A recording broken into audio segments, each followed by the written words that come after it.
Is your retirement projection accurate? And is it accurately accounting for the 4 big expenses that you're going to face in retirement so you know if you're on track? I've got that and more coming up.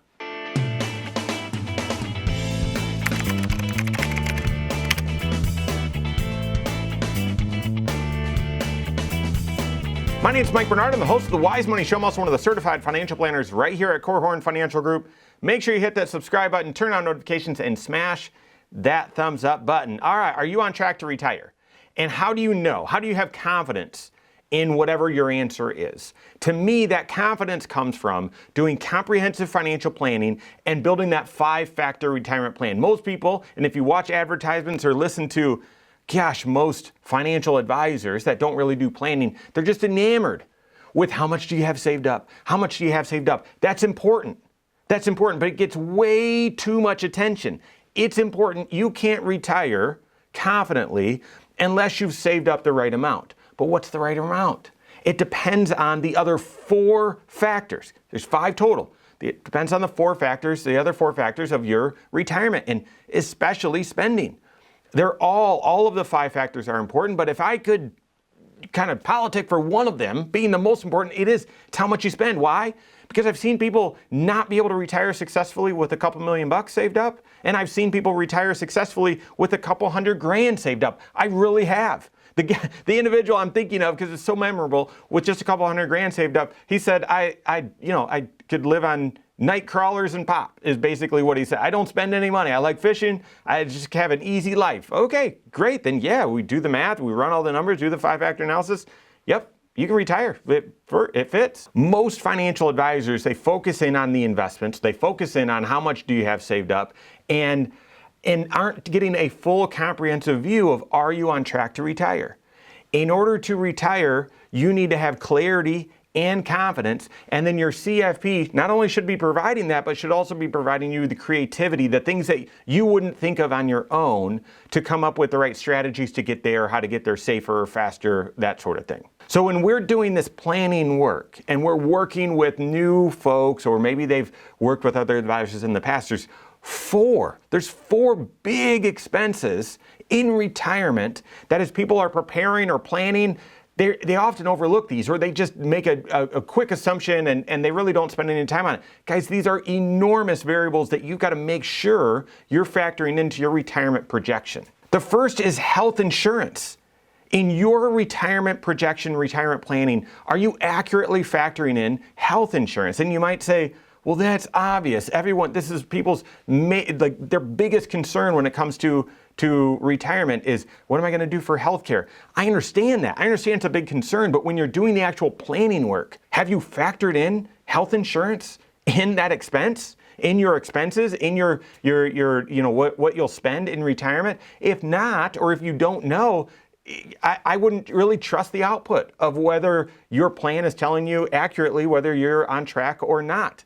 A lot of financial advisors, they either treat this as a mystery, there's no way of determining how much it will be, or they treat it like a rounding error. They don't even factor it in. Well, we assume that you spend X amount of what you make, and so therefore this is what it is. Guys, when you're working, how much you pay for health insurance for the vast majority of us is not factored into your income. Why? Because your employer is paying a portion of it. So if you're doing a back of a napkin sort of analysis, or you've just got some automatic retirement calculator with your 401k or online, they're not factoring in what health insurance will actually cost. You can figure it out, okay? Now, you don't know the future, so you don't know how these prices will change. We don't know whether there will be new options or different options, but right now, for most people, Medicare Part A is at no additional cost. Medicare Part B, this changes, call it $165 right now. Medicare Part D, average around, it varies, but average $25, okay? And then a supplement plan, average $200, okay? A month per person. So on average, $400 per month per person, and then you've got to inflate that at a certain number. That doesn't box you into saying, well, I'm going to do traditional Medicare. No, you could do Medicare Part C, but you'll then have more out of pocket, you'll pay less monthly, but you've got to build that in to your retirement spending so that you know whether you're saving up enough and that you're on track. The second big expense that we see overlooked a lot is taxes. Taxes, yes. You're going to pay taxes in retirement, and it's going to be very different, feel very different than when you're working. And yes, actually, it's not yes, because most people don't anticipate this. Your tax planning is going to be way more important in retirement than it is during your working career. Yes, during your working career, you're raising kids, your income varies, and so you've got tax credits, and you've got to adjust things, and you've got to be on top of it. I know.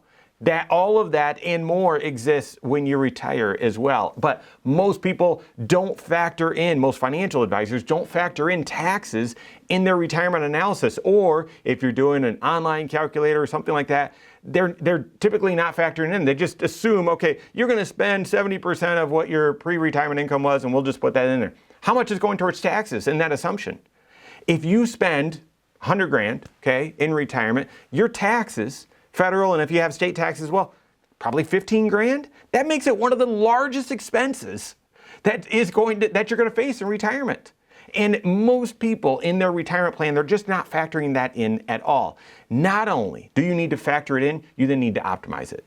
Tax planning is the process of taking a look at all opportunities that exist for you to pay the least amount of tax each year or over your lifetime, and incorporating those ideas that make the most sense, so that not only are you factoring in taxes as an expense item, as a drag on your lifestyle or on your portfolio throughout retirement, but you've also optimized it so that that drag is as low as possible. So taxes, not planning for taxes as an expense in retirement, one of the second biggest mistakes people make. The third big expense that many people overlook in retirement, this one could be a positive or negative, and that's housing related expenses. That's housing related expenses. Now, if you are entering retirement and you still have a mortgage, is that factored in? Is that mortgage a separate line item in your expense assumptions,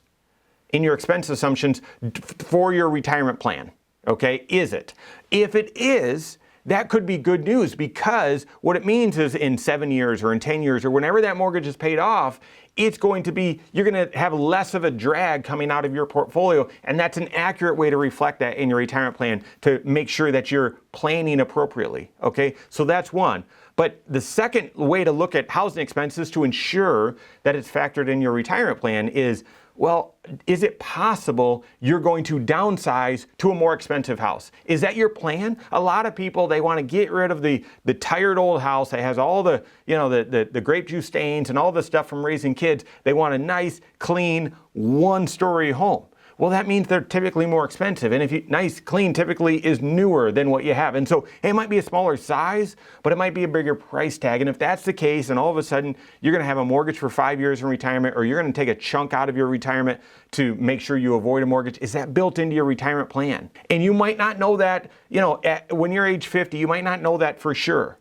But you'll have a sense, do you think we're going to stay in this house? Or, and so making sure that assumption is built into your retirement plan, that's important. That's a big variable. And then lastly, the last one I'd sneak in under this third kind of housing expense is, you might think of it as vacation, but a lot of times, at least up north, people will want to snowbird, but they don't want to buy a new house. If you're buying a new house and you plan on it, you got to build that into your retirement plan. Okay, you have to. But if you're just snowbirding, and you're going to do a long-term rental for 2 or 3 months, something like that, you got to build that into your expenses. You have to for retirement, so that you know whether it fits and whether you can retire with confidence, knowing, planning on what you intend to spend. And then the final big expense that we often see overlooked in retirement as people are planning and preparing to retire is inflation. And I almost smile to say that now, because we've gone through such a tumultuous time with inflation that, gosh, no one's ever going to forget, or no one's ever going to overlook this now. But guys, for the first 19 years of my career, anytime we would talk about inflation with retirement,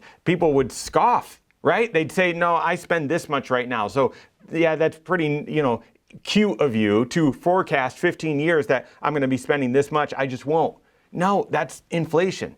Inflation, without these hyper inflationary time periods, you're going to spend about double every 20 years, 25 years. Your lifestyle, the same lifestyle, is going to be twice as much. Inflation is real. And when you look at your retirement, say 65, and probably life expectancy is 85 or 90, that's a couple of decades. Your lifestyle is going to double. And so you've got to factor in a prudent inflation number. Doesn't mean you've got to change it with the wind and say, well, we're at 6.5% inflation, so I'm going to project 6.5% inflation will be there every year for my entire retirement. I doubt that will happen. Gosh, I hope not. But you've got to make sure inflation is built into your retirement plan. If you're working with a financial advisor that's just trying to sell you something, they want you to be happy, they want you to like them, they're not going to include inflation, or they're going to include a very low inflation number in their retirement analysis. Why? Because it makes that much of a difference. Let me say that differently. In real life, inflation makes an enormous difference on your ability to retire with confidence. So plan appropriately. Make sure that this is a clear and conservative assumption that you've got built into your retirement plan so you know whether you're on track to retire. Ultimately, guys, you need that 5-factor analysis with that 5-factor retirement plan with a certified financial planner who's helping you with comprehensive financial planning. They're going to work through those 5 factors. They're going to catch, and they're going to adjust all of these 5 big expenses that most people overlook and all the other important variables to make sure that you're planning, you have clarity and confidence that you're able to retire when you want to. Work with your certified financial planner on that. If you don't have a CFP on your team, contact one on my team. You can find us online, Korhorn.com. That's Korhorn with K. WiseMoneyShow.com. You can find us there as well, or send us an email, info@Korhorn.com. All right, there you have it. Go out and take your next wise step in your financial life.